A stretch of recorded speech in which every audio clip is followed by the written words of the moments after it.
સ્વામિનારાયણ સ્વામિનારાયણ સ્વામિનારાયણ જય સ્વામિનારાયણ સ્વામિનારાયણ સ્વામિનારાયણ સ્વામિનારાયણ જય સ્વામિનારાયણ સ્વામિનારાયણ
रोमी रोमी दिव्यता भरेली शाश्वत શાશ્વત સુખનો રાશી રે રોમે રોમે જીવતા ભરેલી શાશ્વત સુખનો રાશી રે કલ્યાણ કેરું કર્તવ્ય કરી નિષદીના સંત મારહી જીવે જીવો પ્રગટ રાખી જીવે જીવો પ્રગટ રાખી દીધો ફેલાવી પ્રકાશ સરળતા સાધુ તનો શણગાર સરળતા સાધુ તનો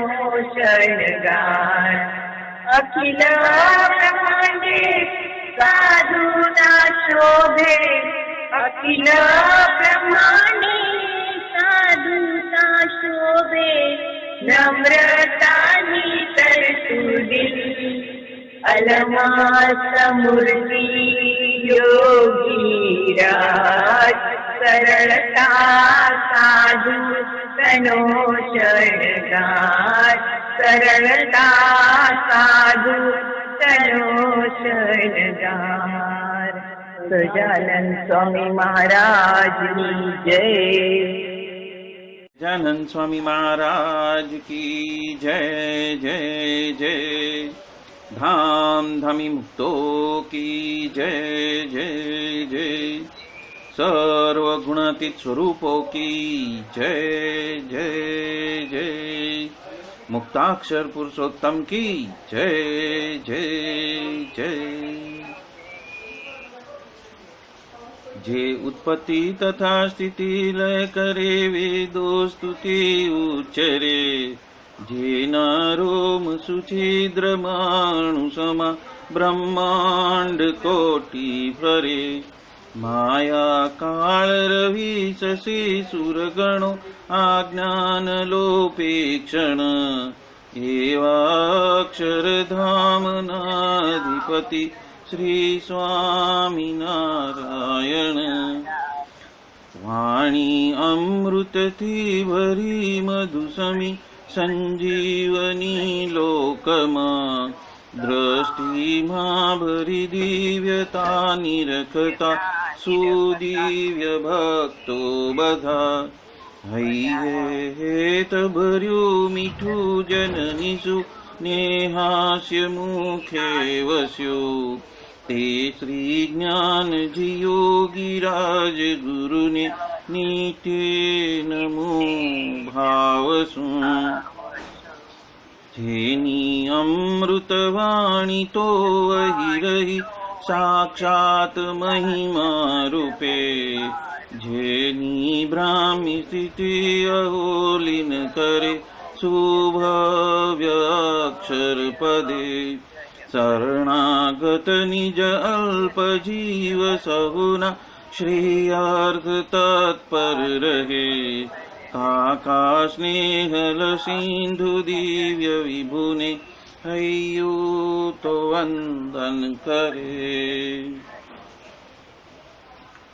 જે છે શાંત પ્રશાંત સાગર સમા સાધુ ગુણે જે શોભતા જેના દર્શનને સમાગમ થકી શાંતિ સહુ પામતા જે છે માનસ પુત્ર કાકાજીના ને ભજન માલિન રહે એવા સાધક વૃંદના ગુરુ સુરત વંદન ભરત ભાઈને ભક્તિ સભર ગુલતાન થઈને મહાપૂજા જે કરે અનુરૂતિ અદભૂત જાળવી રીઝવ્યા કાકાજીની મલકંતુ મુખ પુલકિત હૈયું યુવાનોની જે ગમી એવા સુરદ ભૂલકું વિરલ વંદન અહો અસી ભાઈની ब्रह्म रूप निज ने मानता, वड़ी श्री जी हइये धारता। ये मस्त रही ने प्रभु भजन मा, सुरद भाव धारता। महिमा सभर दासत्व छल के, जीवन माचे सहजता। काका स्वरूप दिन कर विभु, संभार आमा धन्यता। बोलो सहजानंद स्वामी महाराजनी जय जय जय।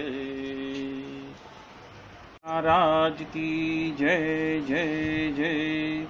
धाम धमी मुक्तो की जय जय जय। सर्व गुणातीत सत्पुरुषों की जय जय जय।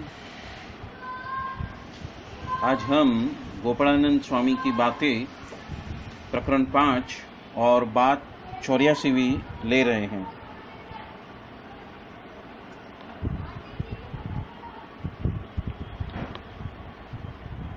गोपालानंद स्वामी कहते हैं, भक्त का भगवान में प्रवेश होता है। मतलब कि मध्य का 38वां वचनामृत जब पढ़वाया, उसको सुन के सोमलाखाचर को प्रश्न हुआ कि देह छूट जाने के बाद में भक्त का भगवान में प्रवेश होता है, या जब देह है मतलब वो स्वयं जीवित है तब प्रवेश होता होगा। तब स्वामी कहते हैं, देह है तभी भी प्रवेश होता है, क्योंकि जिसके बारे में अतिशय स्नेह होता है उसके बारे में प्रवेश कहा जाता है। तो जब श्रीजी महाराज संतों को जूनागढ़ भेजने लगे, तब प्रवेश और अप्रवेश की पहचान हुई, और इस तरह से पाषाण का दृष्टांत की बहुत सारी बातें की। अभी आज तक हम सभी ने सुना होगा कि भक्त के अंदर भगवान का प्रवेश होता है। जब वो दीक्षा लेते हैं तो मंत्र के माध्यम से उस सत्पुरुष का और पूर्ण पुरुषोत्तम श्री सहजानंद स्वामी का अपने हृदय के अंदर बीज स्वरूप में प्रवेश हो जाता है। पर यहाँ पे गोपालानंद स्वामी एक अन्य अवस्था की बात करते हैं, जहाँ पे भक्त का भगवान के अंदर प्रवेश होता है। अब ये जो बात है बहुत ही सूक्ष्म बात है, और उसका अनुभूति उसे हो सकता है जो अपने हृदय में प्रवेश करता है, जो स्वयं के हृदय में प्रवेश करके प्रकाश को देखता है, या तो तेज को देखता है, या तो मूर्ति को देखता है। उस स्थिति को जब वो पहुंचता है, तब उसे भगवान में उसका प्रवेश हुआ है, उसकी प्रतीति होती है, अनुभूति होती है। अब यहाँ पे दूसरी बात बताई है कि श्रीजी महाराज ने संतों को जूनागढ़ भेजा। वो क्यों भेजा? क्योंकि अक्षर ब्रह्म के साधर्मपणा को प्राप्त किए बगैर आप उस सूक्ष्म हृदय के अंदर उस अक्षर ब्रह्म तत्व को पहचान नहीं सकते। और जब वो अक्षर ब्रह्म के तत्व को आप पहचानते हो, अपने आत्मा को पहचानते हो, ब्रह्मरूप की ज्योति को पहचानते हो, तब वो ज्योति जो है, जो हमारा आत्मा है, वो प्रभु के अंदर उनके हृदय में प्रवेश होता है। जिस तरह प्रभु हमारे हृदय में बसते हैं, उसी तरह एक भक्त भी प्रभु के हृदय में बस जाता है। और वो तभी अनुभूति होती है जब आप देहातीत की अवस्था में हो जाते हो, जब आप ब्रह्मरूप हो जाते हो, तब ये स्थिति का अनुभव आप साक्षात कर सकते हो। ये बात गोपालानंद स्वामी ने कही है, और उसकी अनुभूति कराने के लिए श्रीजी महाराज ने सभी संतों को किसके पास में भेजा? जूनागढ़। जूनागढ़ में कौन थे? गुणातीतानंद स्वामी। और गुणातीतानंद मूल अक्षर मूर्ति, तो उनके साधर्मपणा को प्राप्त करके ही ये प्रोसेस की शुरुआत होती है। और ये गुह्य बात यहाँ पे गोपालानंद स्वामी ने बताई है कि साधना में गुणातीतानंद स्वामी का कितना बड़ा महत्व है, कितना बड़ा रोल है, और उनकी कृपा के बगैर हम पूर्ण पुरुषोत्तम को पहचान भी नहीं सकते, और उनके हृदय में हम प्रवेश नहीं कर सकते हैं। ये बात यहाँ पे बात नंबर 84 में बताई हुई है। ये बात नंबर 85। संत पूछते हैं, आज वर्तमान काल में जो परम एकांतिक भक्त है, उनको पुरुषोत्तम भगवान ब्रह्मपुर के मुक्तों की माफक दर्शन देते होंगे या नहीं देते होंगे? तब स्वामी कहते हैं ऐसे बड़े पुरुष जब हमारे समीप में बैठे हो फिर भी उनको पहचानना बहुत ही कठिन है। और जिस तरह से ब्रह्मपुर के अंदर के जो मुक्त है, जो बसे हुए मुक्त है, वो श्री जी महाराज उनको दर्शन देते हैं, उसी तरह एकांतिक को भी पृथ्वी के ऊपर वो दर्शन देते हैं और उनके साथ में बातें भी करते हैं।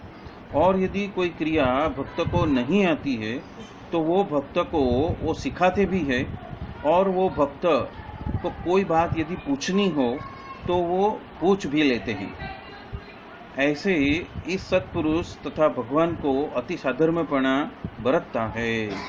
अभी यहाँ पे दो बात कही है कि हमें जो मिले हैं ऐसे जो सत्पुरुष हैं, तो वो उनके संबंध से हमें श्री जी महाराज के दर्शन हो सकते हैं या नहीं हो सकते हैं, वो एक बात है। और दूसरी बात है कि यदि कोई भक्त को कोई क्रिया यदि आती नहीं है तो वो जो स्वरूप जो हमें मिले हैं वो स्वरूप हमें वो क्रिया सिखा देते हैं। और यदि कुछ बात पूछनी हो तो हम पूछ भी सकते हैं। उसको क्या कहते हैं कि आज्ञा स्वरूप से अनुवृत्ति स्वरूप। अभी ये जो आज्ञा वृत्ति से जब अनुवृत्ति स्वरूप में जाते हैं तो वो अवस्था में पहुंचते ही भक्त और भगवान का जो पर्दा है वो पर्दा निर्मूलन हो जाता है, और भक्त जो जो कुछ प्रश्न भगवान को पूछना चाहता है तो वो भगवान को पूछ सकते हैं, वो जहाँ भी हो।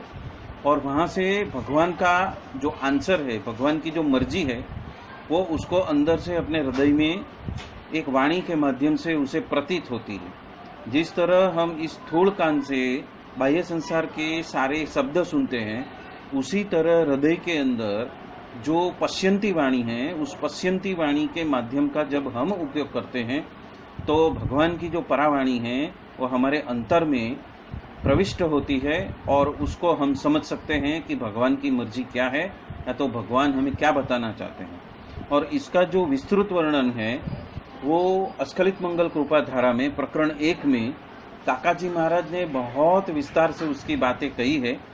तो जिसे भी समय मिले वो अपने अस्खलित मंगल कृपा धारा के जो प्रवचन है मेरे YouTube के ऊपर, उसमें प्रकरण 1 की जो बातें हैं वो यदि सुनेंगे ध्यान से तो उनको ये प्रतीति हो जाएगी कि काकाजी महाराज ने ये स्थिति तलक सबको पहुंचाया है और उस स्थिति से आगे भी लेके गए हैं। और उसको कहते हैं अनुवृत्ति स्वरूप। जो अनुवृत्ति स्वरूप में लय और लीन हो जाते हैं उनको भगवान की मर्जी वो कहाँ पे भी है, अमेरिका में है, ऑस्ट्रेलिया में है, पवई में है, औरंगाबाद में, कहाँ पे भी है, फिर भी उनकी मर्जी उनको अंदर से प्रतीत हो जाती है। ये बात यहाँ पे गोपालानंद स्वामी स्पष्ट कर रहे हैं। ऐसे ये सत्पुरुष को तथा भगवान को दोनों को अति साधर्म्यपणा रूप से वो बरतते हैं।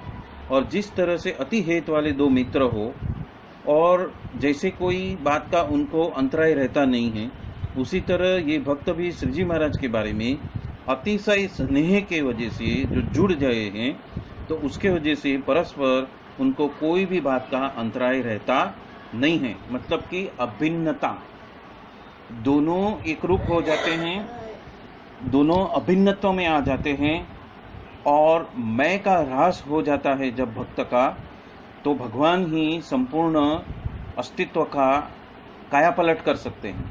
और उसके रोम रोम के अंदर श्री जी महाराज की मूर्ति बस जाती है। रोम रोम के अंदर हृदय से निकलने वाली वो मूर्ति पहले हृदयाकाश से निकलकर वो अपने सहस्त्रार मंडल में आती है, और सहस्त्रार मंडल में पहुंचने के बाद उस संपूर्ण अस्तित्व में भगवान की मूर्ति रसबस हो जाती है, एक रूप हो जाती है। और जब वो एक रूप हो जाती है तो महाराज की मर्जी उसको प्रतिपल समझ में आती है और वो आनंद के सागर में डूब जाता है। तो ये अंतराय रहितता की बात है, ये अभिन्नता की बात है, जो गोपालानंद स्वामी एक अवस्था की बात करते हैं, एक स्थिति की बात करते हैं जहाँ पे एक भक्त पहुँच सकता है। और आज के भक्तों की सामर्थ्य तो देखो, संतदास जी बद्रिकाश्रम में जाकर आए और सच्चिदानंद स्वामी को जो बेड़ी लगाई थी और जो ताला तथा भीत वगैरह, नदी तथा गढ़ वगैरह या तो किला आदि का कोई भी आवरण उसको बीच में आए नहीं। और रत्ना भक्त को भी जो ताला और भीत वो कुछ भी बीच में आए नहीं। और विश्राम भक्त सुतार का संकल्प के वजह से लाखों कीड़ियों के जो जीव थे वो देवता के रूप को धारण करके विमान में बैठकर देवलोक पर पहुंच गए। तो ये अवतार अवतारी का संकल्प में भी न्यून अधिकपणु अतिशय है। और अवतारी के मुक्त तो संकल्प करते हैं तो संकल्प मात्र में वो क्रिया सिद्ध हो जाती है, और अवतार जो है वो तो संकल्प करके उस क्रिया में स्वयं घुल मिल जाते हैं, तब सिद्ध हो जाते हैं। इसी तरह से अनेक प्रकार की बातें इस सत्संग में गोपालानंद स्वामी ने कही है। अभी यहाँ पे क्षति देह से भगवान में प्रवेश यानी क्या, स्थूल शरीर तो आपका जहाँ है वहाँ ही रह जाता है, पर जो सूक्ष्म शरीर है वो सूक्ष्म शरीर अपने सिल्वर कॉर्ड को, मतलब अपने सहस्त्रार से निकले हुए चांदी का जो एक चमचमाता तार है वो हमारे सत्पुरुष के हृदय से जुड़ा है। और सत्पुरुष के अंदर से निकला हुआ ऐसा चांदी का चमचमाता हुआ जो तार है वो जो हमारी मूर्ति है, जो सज्जानंद स्वामी की मूर्ति है, उसके साथ में जुड़ी है। और वो आखिरतम अक्षरधाम के जो तख्त ताज के ऊपर विराजमान ऐसे पूर्ण पुरुषोत्तम के साथ के जुड़ी हुई है, और वो हृदय तलक पहुंचती है। तो हम सीधे उस सूक्ष्म शरीर से उनके हृदय में प्रवेश कर सकते हैं। हमारी जो मूर्ति है, जो सत्पुरुष है या तो सत्पुरुष के साथ में जुड़ी हुई जो मंदिर की मूर्ति है, उसके साथ में भी हम यहाँ से ही जुड़ सकते हैं। और उनके अंदर उनका अभिप्राय हमारे लिए क्या है, उनका मंतव्य क्या है, उनकी आज्ञा क्या है या तो उनकी मर्जी क्या है, वो हर पल हमें स्पंदित करते रहता है। और वो हमारी जो परा और पश्चिंती वाणी के माध्यम से भक्त को प्रतीत होती है। तो ये दो बात यहाँ पे गोपालानंद स्वामी ने बात नंबर 85 में जताई है। ये बहुत उच्च अवस्था की बातें हैं, और बहुत सारे भक्त पवई में उस अवस्था को पार कर चुके हैं। बात 86वीं, अक्षर तो सभी ठिकानों पे है, और उसमें पुरुषोत्तम भगवान कहाँ रहते होंगे, इस प्रश्न का उत्तर स्वामी करते हैं कि पुरुषोत्तम भगवान स्वयं के एकांतिक भक्त में रहते हैं, और ऐसे भक्त भी अनंत है। इसीलिए उनके अंदर ही वो अति उत्तम एकांतिक भक्त होते हैं, उसमें मूल स्वरूप से रहते हैं। जिस रास मंडल में श्री श्याम जी के पास में मूल स्वरूप से रहते हैं, उसी तरह। बात 87वीं, भगवान के भक्त कैसे हो तो वो किस धाम को प्राप्त कर सकते हैं।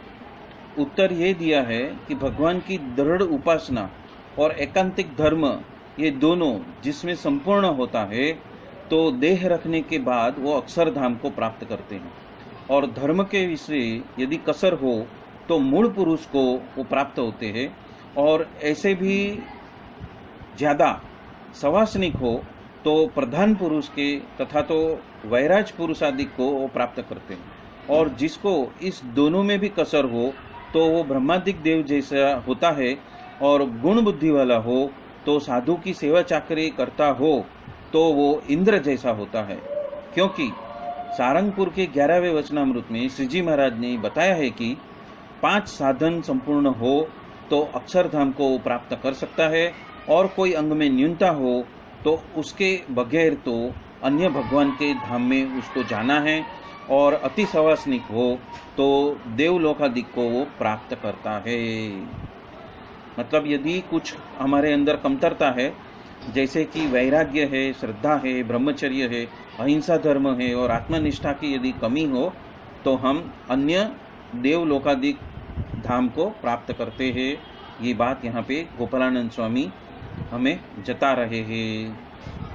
बात 88वीं, और पूछते हैं जो उपासना और धर्म दोनों अच्छे हो, धर्म न्यून और उपासना अच्छी हो, उपासना न्यून और धर्म अच्छा हो, और बेन्यून हो, ऐसे 4 प्रकार के भक्त की प्राप्ति हमें बताओ।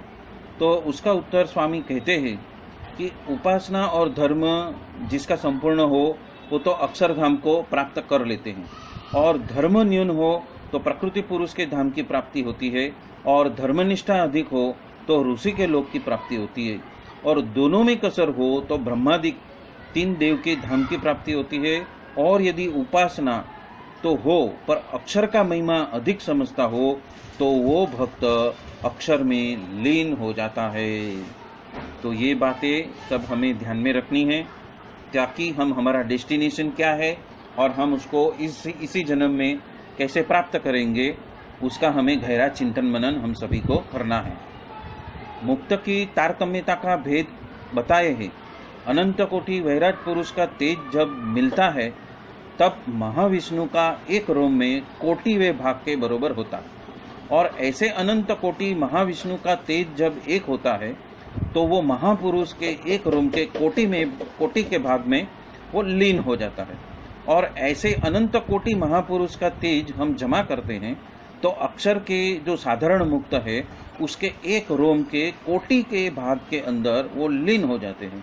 और ऐसे अनंत कोटि मुक्त का तेज यदि एक कर देते हैं तो अक्षर के बारे में जो रहे हैं, जो मध्यम निर्विकल्प निश्चय वाले मुक्त है, उसके एक रोम के कोटि के भाग में वो लीन हो जाते हैं। और ऐसे अनंत कोटि मुक्त का तेज यदि एक करते हैं तो अक्षर के जो महामुक्त है उसके एक रोम के कोटि में भाग में वो लीन हो जाते हैं। और वो सभी जो अक्षर मुक्त है वो सभी का तेज यदि एक कर देते हैं तो अक्षर के एक रोम के कोटि में भाग में वो लीन हो जाता है। और इसी तरह से ऐसे अनंत कोटि अक्षर का तेज हम जमा करते हैं, एक करते हैं, तो पुरुषोत्तम नारायण का एक रोम के कोटिवें भाग में लीन हो जाते हैं। तो पुरुषोत्तम नारायण तो भक्ति धर्म के पुत्र श्री हरिकृष्ण महाराज यह प्रकट प्रमाण है, ऐसा ही हमें जानना है। बात 90। पुरुषोत्तम भगवान स्वयं मिलने के बाद भी मुक्त में भेद क्यों रहते हैं?